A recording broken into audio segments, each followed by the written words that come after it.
Mas como a gente já falou muito de futebol antes de abrir o mundo dos esportes, no meu bate-papo aqui, principalmente com o Agostinho Teixeira, vou começar mudando o foco e falando sobre Fórmula 1, porque a temporada 2019 tá simplesmente sensacional.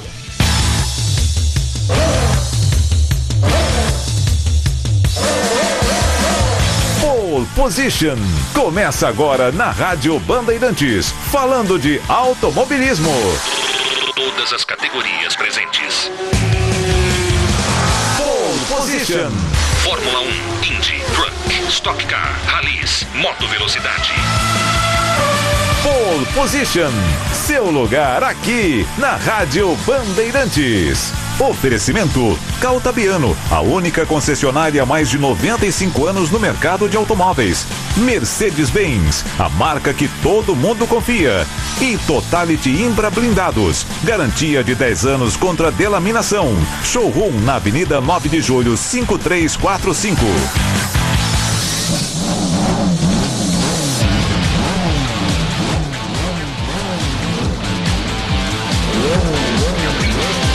Hora de falar de velocidade aqui na Rádio Bandeirantes. Neste sábado, especificamente, o bate-papo será sobre Fórmula 1. A temporada não tem corrida nesta semana, mas no fim de semana que vem o bicho pega. Tem o Grande Prêmio de Mônaco, onde o Ayrton Senna, se estivesse vivo, mandaria e desmandaria, porque foram 6 vitórias, fora aquela de 84 com a Toleman que tiraram dele, né? Pra quem não se lembra, o Ayrton Senna, muita gente não se lembra, até porque não era nascida, inclusive eu, que nasci em 86, mas depois ouvi e assisti, né, as imagens arquivadas daquela corrida. O Ayrton Senna estava, se eu não me engano, em 10º, um temporal caindo em Mônaco, e ele dirigia mais do que qualquer um na chuva, e o Ayrton Senna, de repente, tá molhado isso aqui, os caras estão meio com o pé leve, porque estão com medo de bater e tal, porque tem um murinho ali, deixa eu andar. E o Ayrton Senna começou a passar um, passar outro, passou, se eu não me engano, o Keck Rosberg, o que tinha sido campeão 3 ou 4 anos antes, foi pra cima do Niki Lauda, que era o segundo, passou o Niki Lauda, tava o Prost, o francês, que foi o grande rival do Senna na carreira dele, e politicamente era um cara muito forte nos bastidores da Fórmula 1, quando perceberam que o Prost ia perder para um garoto de uma equipe menor que estava voando, pelo menos é o que eu acho, né? Ninguém tem prova nenhuma disso, mas quando perceberam, até ali a corrida estava legal, dava para disputar na chuva, dava para fazer, enfim, qualquer coisa. Quando perceberam que o Prost ia perder a posição do Senna, a rapaziada lá, a direção de prova falou: rapaz, vamos encerrar essa corrida aí? Tá muito perigoso esse negócio, ó, vai ter acidente e tal. E aí o Prost acabou vencendo a corrida. O Ayrton Senna foi o segundo, mas já botou o nome dele na história ali. Todo mundo já olhava ali e falava: rapaz, esse cara aí vai dar piloto, esse cara aí vai ser bom. E aí o Ayrton Senna foi tudo o que foi, tirando ainda essa situação, ganhou 6 vezes em Mônaco. A Juliane Serrazoli, falei com ela fora do ar, tô brincando, não falei não. Eu ia dizer que ela ia no cassino e tudo mais, mas deve ser legal, cobrir o Grande Prêmio de Mônaco, vai lá. E dizem, quem frequenta cassino, que o legal é perder dinheiro. Porque aí você perde lá 10 mil dólares ali na roleta e faz cara de desdém, sabe? Perdi e tal, que aí você mostra que você tá ali bacanão, né? Então no próximo fim de semana tem o Grande Prêmio de Mônaco de Fórmula 1, temporada pegando fogo, até agora 5 corridas, 5 dobradinhas da Mercedes, Lewis Hamilton 3 vitórias e 2 vezes em segundo lugar. O Valtteri Bottas venceu 2 provas, em 3 ele foi terceiro. Os dois estão ali, dominando a Fórmula 1, já tem uma pontuação considerável, uma vantagem, digamos assim, considerável pro Verstappen e também pro Vettel. Neste momento o Hamilton 112 pontos, o Bottas 105, o Verstappen já ficou lá atrás com 66 e o Vettel com 64, mas não é porque os pilotos da Mercedes estão lá em cima que a temporada vai perdendo a graça, pelo contrário, há uma briga espetacular entre os dois. O Lewis Hamilton, quando deu uma piscada, Quem que foi, rapaz? Foi o Cláudio Zaidan, até já tá aqui. Foi o Heidfeld Zaidan, ou foi o Rosberg, que foi campeão em... Boa tarde. Bem? Rapaz, como dá um branco? Boa tarde, Caboclo. Como é que dá os brancos nesse, né, gente? O Kiko Rosberg, pô, o Nick Rai aqui, loirinho, igual e tal, na hora deu um estalo aqui. Quando deu uma piscada, uma vacilada do Hamilton, ele perdeu o Mundial. É verdade. Né? E a Mercedes, me parece que num primeiro momento tá ali, ó. Se o Bottas chegar, nós vamos nesse começo de temporada deixar eles brigarem. Aí no fim, se for o caso, a gente faz o jogo de equipe. Claro. Ao contrário da Ferrari, que já determinou claramente desde o início que a prioridade é o Vettel, que faz sentido, o Leclerc é um novato, Sim. O Vettel é 4 vezes campeão do mundo.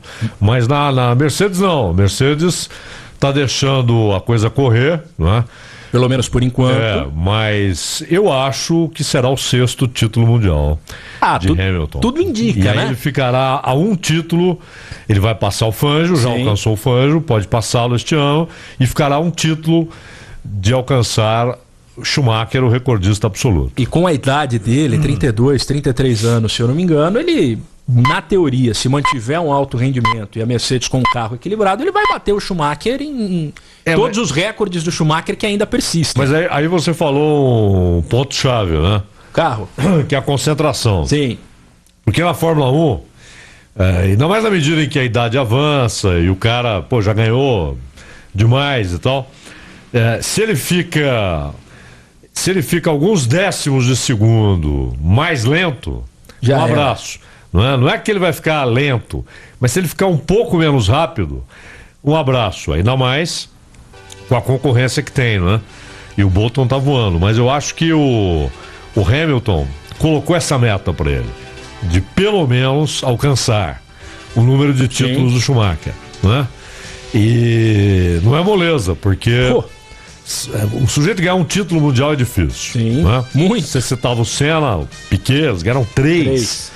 E o Senna, tudo indica, claro, teria vencido pelo menos mais uns 2, 3 títulos. Sim. Né? Agora, o sujeito ganhar 7, o Fangio, eu me lembro que a gente pensava, né, nos anos 80, não, vai ser muito difícil alguém alcançar o Fangio. Muito difícil, são 5 títulos. E o Schumacher não só alcançou como passou, tem 7, né? E olha que o Fangio, ele ganhou título com mais de 40 anos. Sim. Era outra coisa. Outra categoria. Outra categoria, era muito diferente. Se bem que o Fittipaldi uma vez correu num carro dos anos 50, ele falou, olha, esses caras eram um absurdo. Indirigível, né? Porque você não tinha segurança. Sim. Né? Parecia carro de passeio, aquele lembrado compridão. Das fotos em que aquele coisa que aviador usa, né? Piloto de avião. Com o chapeuzinho do Chaves aqui, tampando a orelha. Exato. Então a proteção era mínima, claro que os carros não eram tão rápidos, mas o Fangio é um fenômeno. Aliás, eu li outro dia o Cláudio Karsug o aponta como o melhor piloto que ele viu. Tecnicamente. E o Karsug, que é um especialista e um professor que acompanhava desde a época do Fangio. Mas eu acho que o Hamilton janta esse ano, vai fazer 6 títulos. Eu também acho que ele janta, Zaidan, mas eu não tenho nada a ver com isso, né? Eu na Fórmula 1, eu sempre torci para os brasileiros, né? Eu nunca tive aquele piloto que eu escolhesse e falei, vou torcer para esse cara. E fora isso, e quando você não tinha brasileiro na disputa em determinada faixa da tabela, ou hoje que a gente não tem um brasileiro, a gente tem disputas paralelas, é o que eu dizia. Não é porque a Mercedes está disparando lá na frente que o campeonato perde a graça. O Mundial desse ano está sensacional. A Fórmula 1 que viveu um período de um certo... as corridas ficaram um pouco monótonas pela ausência das ultrapassagens. Agora está mais fácil passar. Nossa senhora, cada corrida você tem 20, 30 ultrapassagens. E você, mesmo que lá na frente as coisas estejam mais ou menos definidas, você tem muitas brigas paralelas. Então... Você imagina se for até o fim da temporada, esse quebra-pau, no bom sentido, entre Bottas e Hamilton. E aí eu já começo a torcer pro Bottas. Eu sei que o Hamilton é um gênio, mas pra ter um negócio diferente, pra fazer barulho, eu gosto de barulho. Né? Mas o interessante, você falou aí, a Mercedes tem muito mais carro. Porém, a McLaren, na época de Senna e Prost, tinha muito mais carro. Sim. Só que a disputa era interna. Exato. Você tinha 2 grandes pilotos com carros extraordinários. Que disputavam dentro e fora da pista, porque eles também se odiavam, principalmente no final ali. Depois veio um período, eu até me lembro de uma corrida que eu trabalhei aqui em Interlagos, e foi aquele ano que O Damon Hill ganhou o campeonato. Sim. Então, ali você tinha uma Williams que era inalcançável, Sim. né, extraordinária. Quando o Senna foi para Williams, ele chegou a dizer que era um carro de outro planeta, porque não tinha... Só que aí mudaram Totalmente. as regras. Controle de tração não tinha mais, A essas Williams coisas perdeu todas. aquela diferença que tinha, Sim. exatamente no ano em que o Senna foi para lá. 94. E aí, só antes de ouvir a Juliane Serrazoli, as outras disputas vão se mostrando interessantes, né? Hoje a gente tem ali na tabela Vettel e Verstappen, com o Vettel provavelmente pensando, né? Bom, não alcanço mais o Hamilton. Mas o moleque vai me botar... Moleque no bom sentido, né? Vai passar a perna em mim. E esse outro moleque, que é meu parceiro de aqui? Eu tô torcendo pro Leclerc. Esse ano eu quero que esse moleque ganhe 3, 4 corridas aí, que gosto do Vettel, mas passa na frente do homem aí pra gente ter barulho. O Leclerc mora num lugar ruim, Mora né? ruim, né? Mora... onde a Juliane Serrazoli vai estar semana que vem. Agora deixa eu te falar um negócio, Caboclo. Você falou aí da disputa Red Bull e Ferrari. É bom lembrar que para as equipes o que dá dinheiro, claro que o importante é ganhar um Mundial de Pilotos, mas o que dá dinheiro é o Mundial de Construtores. Né? Então essa disputa Ferrari e Red Bull, acho até que a Ferrari vai ficar em segundo no Mundial de Construtores, porque tem 2 pilotos que fazem pontuação alta, né? O Vettel e Leclerc. A Red Bull perdeu o Ricardo, que é outro cara que tá me deixando chateado, porque ele saiu da Red Bull, indo pra Renault, num contexto de, aqui eu nunca vou brigar porque eu sou o 2 do Verstappen. Mas por que você torce pro Leclerc? Ele por ser o garoto novo. O conceito é o seguinte: o Bottas não é tão garoto, mas eu quero que ele ganhe do Hamilton pra dar um barulho, pra dar uma agitada, pra ver o Hamilton com sangue no olho ano que vem. O ano passado, quando teve a corrida aqui, você falou pro Bottas, você é diferente. You are so different. Depois a gente... meteu gringos ainda. Que isso? Os caras... Isso é uma sacanagem que os caras fazem aqui, tá? Você vê como é que é pra quem vem lá do mato, como rapaz? É que é o trem? Bottas, look to me. You are so different. Mandei, eu não sei falar finlandês, não sei nem que língua os caras falam na Finlândia, mas mandei essa aí pra ele, né? Fala o finlandês. É finlandês mesmo, né? O pessoal aqui, o Lucas Herrero agora deu pra me imitar na redação, né? E o Lucas Herrero fala que eu chego pra todo mundo e digo que o cara é diferente, mas eu falo pras pessoas... não é que ele imita só a prosa, né? O gestual. Ele imita o gestual, ele até que vai bem, né? E fala que eu falo isso pra todo mundo. Não, eu falo pros que são realmente diferentes. Por exemplo, o Cláudio Zaidan. O Zaidan é diferente. O que o Zaidan faz no Todos rádio, ninguém somos, faz. Né? Ninguém é igual a ninguém. Então, né? tem por esse lado também. Aliás, o Manuel pediu pra você. Um abraço pro Manuel. Grande abraço pro Manuel. Pediu pra você. São Paulo dele vai terminar a rodada na liderança. Você acha que vai dar empate hoje? Eu acho que pode dar, mas o Agostinho Teixeira falou 1-1 de manhã. Eu vou torcer pra dar uns 3-3 pro Palmeiras ir pra cima. E aí o Santos vai pra cima sempre. E aí dá 3-3. O Palmeiras tem uma vantagem, né? Abrindo parênteses aqui pro futebol. Ele passou a semana se preparando pra este Exatamente. jogo. O Santos pegou o Galo. O Santos jogou quarta-feira com o Atlético. Ele foi pensar no Palmeiras ontem. Sim. Não é? Isso é uma vantagem grande. Não tenha dúvida. Mas ele vai jogar com o seu torcedor. O Manuel pediu pra você tocar Lady B depois, tá? Nós vamos tocar aqui. Dos Beatles. Só pra fechar, Zaidan. O Bottas ganha do Hamilton pra dar um barulho. O Leclerc que ameaça o Vettel pra dar um barulho. E o Ricardo é o cara mais legal que tem na Fórmula 1. Simpático. Ele é um cara da zoeira, ele é diferente. Depois dessa eu vou até chamar a Ju. Juliane Serrazoli se junta a gente no Pole Position da Rádio Bandeirantes hoje um pouco mais tarde, 2h07 deste sabadão. Fala, Ju, boa tarde, grande abraço. Boa tarde, Ferretti, boa tarde pro pessoal que tá ligado aí no Pole Position. Acho que muitos de vocês viram o tweet do presidente Jair Bolsonaro sobre a tentativa do governo de rescindir o contrato que a Petrobras tem com a McLaren.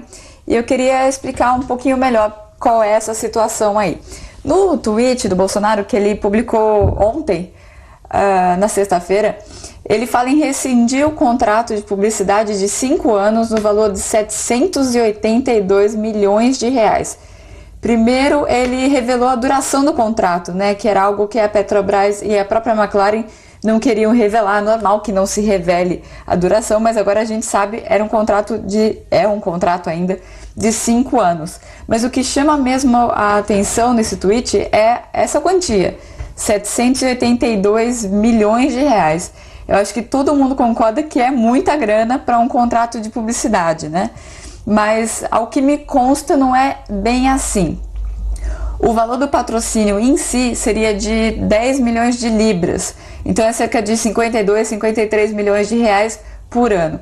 E esse é o valor revelado tanto pelo pessoal ligado à Petrobras, quanto à McLaren, e até o ministro da Cidadania, o Osmar Terra, ele se referiu recentemente, quando ele também estava falando que o acordo não tem o mínimo sentido e tal, ele também se referiu a esse valor de 10 milhões de libras por ano, 52, 53 milhões de reais por ano, né, com o dólar subindo tanto assim, acho que a cada segundo aumenta essa cotação, mas é mais ou menos 5-1 de libra para o real. Mas e o resto dessa grana, né? Porque 10 milhões de libras por ano seria o equivalente a 1/3 desse valor citado pelo Bolsonaro. E isso é porque o contrato ele não é só de publicidade, também é um contrato de desenvolvimento de tecnologia. O plano inicial era a McLaren usar o combustível da Petrobras a partir desse ano, mas por enquanto eles só estão usando o óleo de transmissão, e isso desde a última corrida do ano passado. Então, desde novembro do ano passado, eles usam o óleo de transmissão da Petrobras.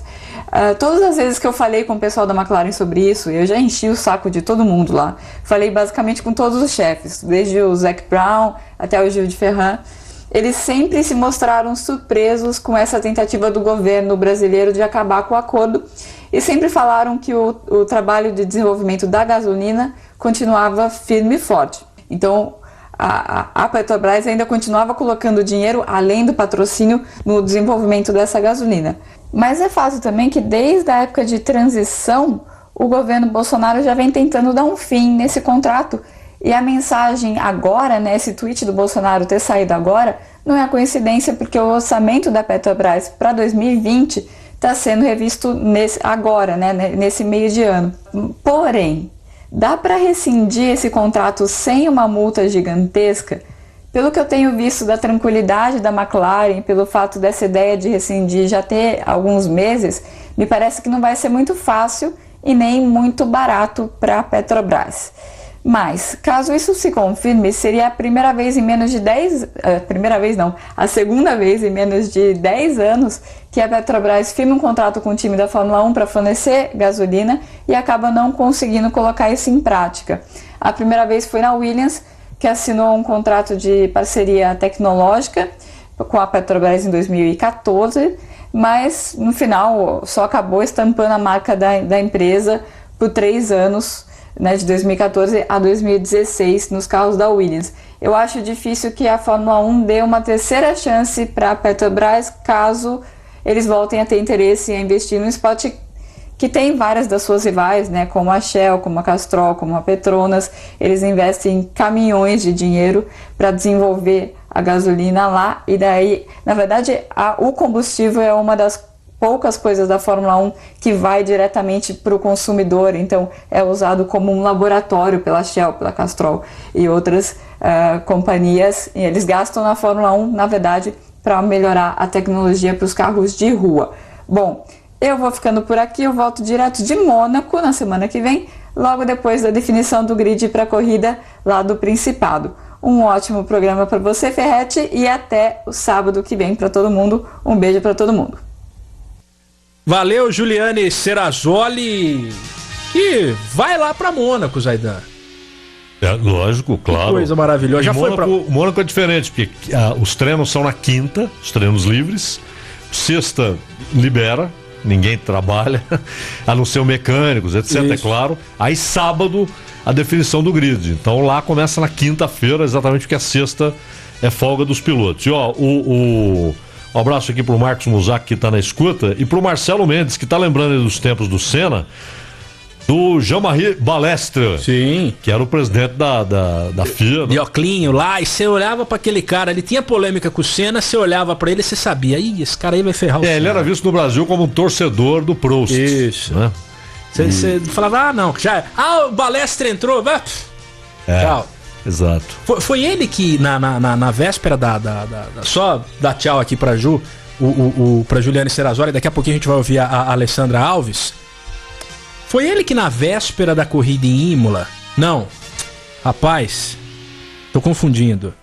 Foi quando o Senna cortou a chicane, que o Prost foi campeão em 90. Era o Balestre. E o Senna ficou pistola. Porque assim, hoje é inadmissível você punir o piloto por aquilo. Eles disputaram, o Prost quebrou o carro, não seguiu na corrida, né? Mas houve uma divergência. E o Balestre foi fundamental para aquela decisão. Porque houve divergência.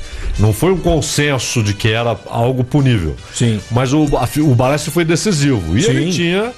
ele tinha o poder, né, para decidir. 89 ou 90? Ou nenhum dos dois? Ou 91? Foi 89, Foi 89, né? 89. Porque o Senna ganhou 88, 90 e 91. 91. Isso. Exato. E o Senna, pra quem não se lembra, ele e o Prost bateram logo foi primeira curva, Zaidan? Ou a primeira curva foi no ano seguinte? Foi na primeira, né? E depois teve o revide. A volta, exato. Que o Senna aí bateu de propósito, né? No passado você bateu em mim na última corrida, esse ano eu vou bater em você. O Schumacher fez isso uma vez também. Foi com o Mika Häkkinen. Mika Häkkinen, finlandês, da McLaren. Eu também não lembro. Eu lembro. No período do Schumacher, o Mika Häkkinen ganhou Fim dos anos 90, e começo dos anos 2000, eles rivalizaram. Ali era Ferrari principalmente depois dos anos 2000, Barrichello e Schumacher, a McLaren com Coulter, que hoje é celebridade, entrevista os caras depois das corridas, e o Mika Häkkinen. O Senna bateu no Prost, o Prost estava na frente na classificação. Então os dois bateram, né? Se o Prost para e o Senna anda e pontua, ele é campeão. Aí ele cortou a chicane, tinha passado reto na curva, perdeu tempo demais. Algo normal hoje na Fórmula 1. Depois chegaram lá e falaram: Senna, você tá punido, caiu no colo do Prost o título.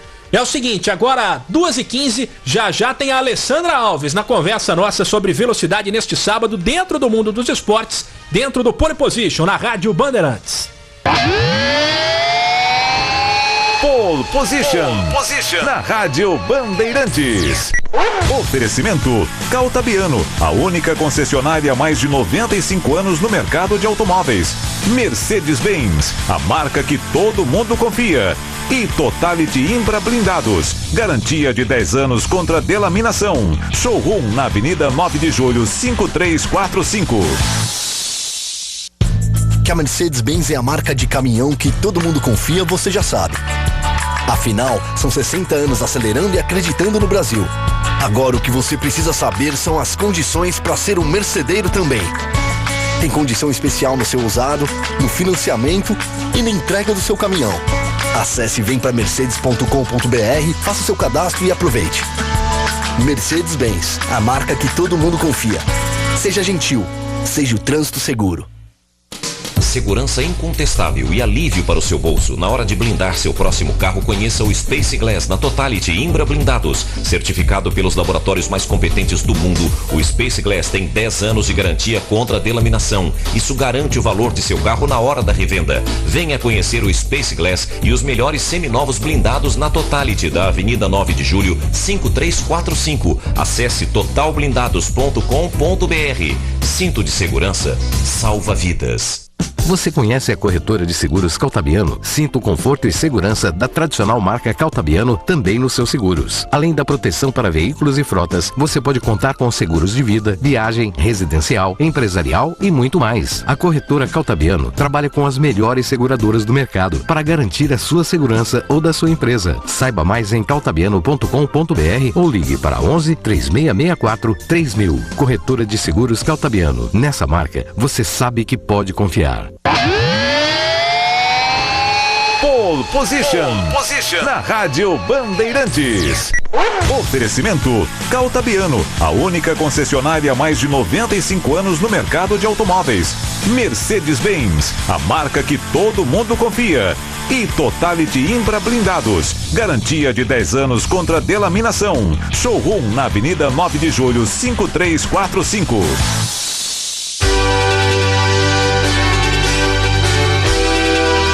Agora Agora 2h18 de volta com o Pole Position dentro do mundo dos esportes aqui na Rádio Bandeirantes. Ouvimos há pouco a participação da Juliane Serrazoli sobre essa polêmica, a questão da Petrobras, fornecedora de combustível da McLaren. Agora a gente vai ouvir aquela que acompanhou atentamente a McLaren nos últimos anos, por um motivo específico, um certo espanhol que parou, e a Alessandra Alves ainda não superou a aposentadoria do Fernando Alonso. Que coisa, rapaz. Mas é um piloto que obviamente faz falta, bicampeão, apesar daquela questão polêmica envolvendo o Nelsinho Piquet, o Felipe Massa em Singapura em 2008. As coisas ficaram mais fáceis, digamos assim, pro Alonso, mas sem dúvida é um dos grandes pilotos da Fórmula 1, um dos ídolos da nossa Alessandra Alves, mas que vai falar hoje sobre um outro assunto. Fala, Lê, boa tarde. Boa tarde, Humberto Ferretti, boa tarde ao ouvinte da Rádio Bandeirantes ligado no mundo dos esportes, falando agora um pouquinho mais sobre velocidade nesse pole position. Pois é, uma notícia confirmada nesta semana, que se passou agora, é a volta do GP da Holanda a partir da temporada de 2020. Essa especulação não é nova na Fórmula 1 nos últimos tempos. Aqui mesmo nesse pole position, a gente já vinha falando da possibilidade de voltar a ter uma corrida na Holanda, principalmente, na verdade, como grande motivo, a popularidade do Max Verstappen na Fórmula 1. Max Verstappen não é só um piloto prodígio, apareceu aí com 17 anos na Fórmula 1, foi alçado à condição de piloto titular em 2016 durante a temporada. A Red Bull interessada, preocupada em não perder Max Verstappen naquela época, já para a Ferrari se assanhando, querer contratar o holandês. O Max Verstappen se tornou um piloto prestigiado. Na verdade, a Red Bull hoje está se compondo em torno do Max Verstappen, mas ele também é um dos esportistas holandeses mais prestigiados, que mais carregam público, e a gente tem visto isso acontecer nos últimos anos, pelo menos em 2 corridas realizadas na Europa, próximas da Holanda. O GP da Bélgica e o GP da Hungria acabaram se beneficiando de uma torcida jovem, muito engajada, que o Max Verstappen tem. Então, natural que se pensasse, que se programasse um GP para a Holanda, e isso vai acontecer já a partir de 2020. A data ainda não está definida, ela deve acontecer no início de maio, o que pode ser um problema, porque começo de maio lá na Holanda tem feito muito frio ainda. A gente viu justamente acontecer em Spa, na Bélgica, né, que é próximo ali, há algumas semanas a prova do WEC, né, o Mundial de Endurance, teve neve lá, muito frio, e isso pode acontecer aí nessa pista de Zandvoort, também onde vão acontecer os próximos GPs da Holanda, aí já confirmados pela Fórmula 1. Mas não deve mudar, não. Isso daí talvez mude de uma semana, uma semana um pouquinho para frente, mas como estava me explicando minha colega Juliane Serrazoli nessa semana, os 2 GPs da Bélgica e da Hungria, eles já são realizados muito próximos, né? No começo do segundo semestre, no começo da segunda metade da temporada, vamos assim dizer, ou então no final, entre o final e o começo da segunda metade da temporada. Isso quer dizer final de agosto, meio de agosto. Então, colocar outro GP naquela região nesse período também, aí ficaria demais, né? Não dá para acreditar na boa vontade e no bolso cheio dos fãs do Verstappen para assistir 3 corridas seguidas na Europa. Mas é fato que é por conta do Verstappen, do prestígio do Verstappen, que essa corrida está voltando lá para a Holanda. E a última vez que se disputou uma corrida lá em Zandvoort foi no dia 25 de agosto de 1985, portanto, o ano que vem, quando a corrida voltar para lá, já vão ser 35 anos sem Fórmula 1 na Holanda. O vencedor naquele ano foi Niki Lauda, que hoje continua na Fórmula 1, está um pouco afastado aí por problemas de saúde, mas ligado, tem um cargo de direção na Mercedes. Completaram o pódio com ele naquele ano, Alain Prost na segunda colocação e Ayrton Senna, correndo de Lotus Renault, completou o pódio na terceira colocação. E o que dizer da pista de Zandvoort? Muita gente, muitos saudosistas, aqueles que se acostumaram a ver a Fórmula 1 lá desde os anos 60, 70 e aí até o comecinho desses anos 80, lembram de Zandvoort como uma pista rápida, desafiadora. E é interessante a gente notar que vários dos pilotos do atual grid da Fórmula 1 correram sim em Zandvoort, não na Fórmula 1 naturalmente, mas em categorias categorias de acesso, como, por exemplo, a Fórmula 3. E qual é a percepção que esses pilotos estão trazendo sobre esse circuito? Sim, é uma pista rápida, sim, é uma pista desafiadora, mas ela é, sobretudo, uma pista muito estreita. Então, não tem muita certeza se os carros vão conseguir ultrapassar, e aquilo que pode ser uma pista rápida, que pode ser uma pista desafiadora, na verdade pode se tornar uma pista com difícil ultrapassagem e, portanto, com poucas trocas de posição ao longo da corrida. Mas isso é coisa para a gente especular a partir do ano que vem. O que é certo é que a Holanda volta para o calendário. E olha como são as coisas, né? Comecei falando que a Holanda está voltando para o calendário por causa do grande prestígio do Max Verstappen. E qual é a corrida justamente que vai sair? O GP da Espanha. GP disputado na pista de Barcelona, uma pista que habitualmente não gera assim, corridas muito entusiasmantes, mas que estava lá firme e forte nos últimos anos, se beneficiando muito de um piloto em ascensão, que foi campeão em 2005 e 2006, naturalmente estou falando de Fernando Alonso. A saída do Fernando Alonso da Fórmula 1 já reflete também na realização do próprio GP da Espanha. E é isso, né? O rei morto, rei posto, sai Alonso, entra Max Verstappen, sai Espanha, entra Holanda. Vamos ver o que nos aguarda para essa corrida, mas isso aí só no ano que vem. O que é certo é que na semana que vem tem Mônaco, aquela corrida que, se a gente falar a palavra glamour mais de uma vez nessa prova, com certeza ninguém vai notar, porque ninguém vai estranhar, porque de fato glamour, GP de Mônaco, Monte Carlo, são palavras que andam juntas, mas a gente está muito curioso para o que vai acontecer na semana que vem. E olha, eu não estaria muito longe da verdade se eu dissesse que posso apostar em Max Verstappen como uma surpresa para a corrida na semana que vem pelas ruas de Monte Carlo, embora a Mercedes seja a favorita porque ela está dominando em qualquer tipo de pista, mas a Red Bull tem tido desempenhos interessantes em Monte Carlo também. Não é difícil que a gente possa ter uma zebra nas ruas de Monte Carlo. Mas isso aí é só na próxima semana e lá a gente vai falar sobre isso. Por enquanto, desejo um ótimo final de semana a todos, um grande abraço e até lá. Valeu, Ale, grande abraço pra você também. No próximo sábado tem mais Pole Position aqui na Rádio Bandeirantes. Eu só acho o seguinte, apostar no Verstappen em Mônaco são duas apostas, né? Mônaco é aquela corrida, a gente até citou o Senna em 84, não comparando Senna e Verstappen, tá? É só pra deixar muito claro.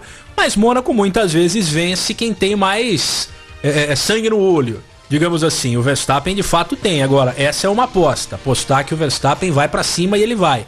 A outra aposta é apostar que ele vai ter 60, nem me lembro. Que a prova de Mônaco é mais curta porque as voltas são mais longas, né? É mais curta em número de voltas, né? Mas ele vai passar ali 200, 300, 500 vezes perto de muro e não vai bater, né? Esse é que é o grande assunto pra gente analisar. Fato é que no próximo sábado, neste horário, ainda não tem uma escala, né? Pra saber quem vai estar. O Bernardo Ramos vai estar aqui apresentando o pole. Ele que é o titular, né? Hoje tá dando uma descansada. Vai estar aqui com as meninas, com a Ale, com a Juliane Serrazoli. Também já repercutindo um treino classificatório que será realizado no sábado de manhã. Portanto, já debatendo o grid de largada para a corrida do próximo domingo. Pra mim, a mais espetacular da temporada. Eu acordo de manhã, já levo o café, levo o pão, levo o pão de queijo ali pra ficar acompanhando no som do rádio, da Band News e na imagem da TV. Porque Mônaco é um negócio espetacular. Agora, 2h27, terminou o Pole Position aqui na Bandeirantes.